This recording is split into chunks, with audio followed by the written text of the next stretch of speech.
అరే బట్టు, చెప్పరా గజాల. 4 రోజుల క్రితం లోకాన్ని సినిమా రిలీజ్ అయింది. ఇది ఒక మలయాళం సినిమా. బాగుందని చెప్పి చాలా ఎప్రిషియేషన్స్ అయితే వస్తున్నాయి. ఎలాగా చూద్దాం కదా అని అనుకున్నాను. అప్పుడే ఒక మంచి న్యూస్ కూడా తెలిసింది. ఆ సినిమాని తెలుగులోకి నాగవంశి తీసుకుని డబ్ చేశారని చెప్పి డబ్ చేసి కూడా రిలీజ్ చేశారు. నేనున్న లొకేషన్ బెంగళూరు. ఈ లొకేషన్ లో నాకు తెలుగు వెర్షన్ చాలా దూరంగా ఇచ్చారు. ఇంకా టైం వెయిట్ చేసి వెళ్లి చూసి ఓపిక లేక మలయాళం వెర్షన్ లోనే చూసాను ఆ సినిమా. ఎలా ఉంది మామ? నాకైతే చాలా బాగా నచ్చింది. వాళ్ళు తీసుకున్న ప్లాట్ పాయింట్ ఒక సినిమాతో అయిపోయేది కాదు. ఇది ఒక యూనివర్స్.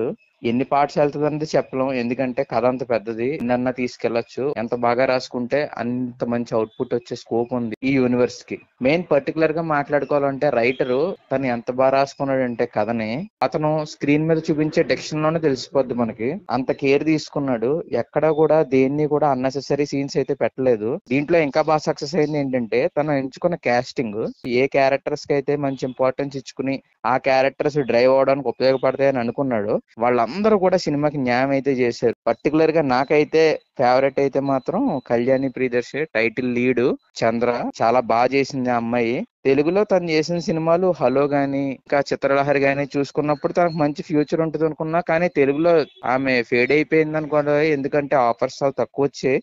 మధ్యలో తమిళ సినిమా మనాడు సినిమాలో చూసినట్టు గుర్తు. తను ప్రేమల సినిమాలో హీరో, సారీ అతని పేరైతే నాకు తెలీదు, అతను కూడా చాలా బాగా చేశాడు.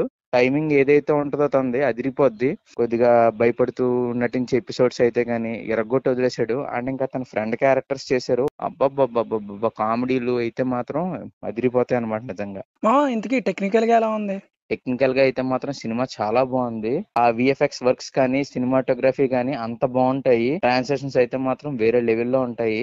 ఆ గ్రాండ్నెస్ చూస్తే మాత్రం చాలా ఖర్చు పెట్టారేమో అన్నట్టు అనిపిస్తుంది. తెలుగులో నాని మంచి మంచి సినిమాలు ఉన్నప్పుడు అతను ప్రజెంట్ చేస్తాడు. సేమ్ ఇక్కడ కూడా ఈ సినిమాని ప్రజెంట్ చేసింది దల్కర్ సల్మాన్.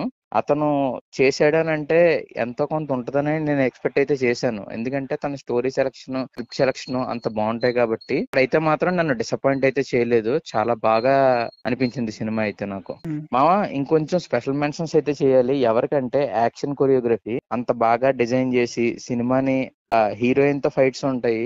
అవన్నీ కూడా అంత న్యాచురల్ గా అంత నీట్ గా రావడానికి ఎఫర్ట్స్ అయితే పెట్టారు యాక్షన్ కొరియోగ్రాఫర్స్. వాళ్ళకి ఇంకా ఎక్కువ సపోర్ట్ చేసింది అయితే మాత్రం మ్యూజిక్. ఆ యాక్షన్ కి ఆ మ్యూజిక్ కి చాలా బాగా సింక్ అయింది. మ్యూజిక్ అయితే మాత్రం చాలా బాగా ఇచ్చాడు జేక్స్ బెజాయ్. అండ్ ఇంకా సినిమాలో చాలా సర్ప్రైజెస్ అయితే ఉన్నాయి మామ. కొంతమంది దాని స్పాయిలర్స్ కూడా చేసేస్తున్నారు. నేనైతే చేయదలుచుకోలేదు. ఆ సర్ప్రైజెస్ అన్ని మనం ఆన్ స్క్రీన్ మీద చూస్తే ఇంకా బాగా మెస్మరైజ్ అయితే అవుతాం. నేను అసలు ట్రైలర్ కూడా చూడకుండా వెళ్ళాను. ఆన్ స్క్రీన్ మీద చూసిన అన్ని మాత్రం నేను ఒక సర్ప్రైజ్ ఫీల్ అయ్యాను. ఓకే మామ, మన ఆడియన్స్ కి సజెస్ట్ చేస్తావా? మామ, పక్కా సజెస్ట్ అయితే చేస్తాను. ఇది ఒక మంచి ఫ్యామిలీతో చూడదగ్గ సినిమా. ఎక్కడ కూడా ఏ వల్గారిటీస్ ఉండవు. ఎక్కడ ఏ డిస్టర్బెన్సెస్ ఉండవు. తెలుగులో కూడా డబ్ అయింది. కొత్త లోక అనే టైటిల్ తో సినిమా థియేటర్స్ లో కూడా ఉంది. బట్ తెలుగు డబ్బింగ్ ఎలా ఉందో అయితే మాత్రం నాకు తెలీదు. ఎందుకంటే నేను డైరెక్ట్ చూసింది మలయాళం వెర్షన్. ఎనీవే, ఒక మంచి సినిమా చూడాలి అని అనుకుంటే మాత్రం ఈ వీకెండ్ కొత్త లోక సినిమా అయితే ట్రై చేయండి ఇన్ యువర్ నియరెస్ట్ థియేటర్స్.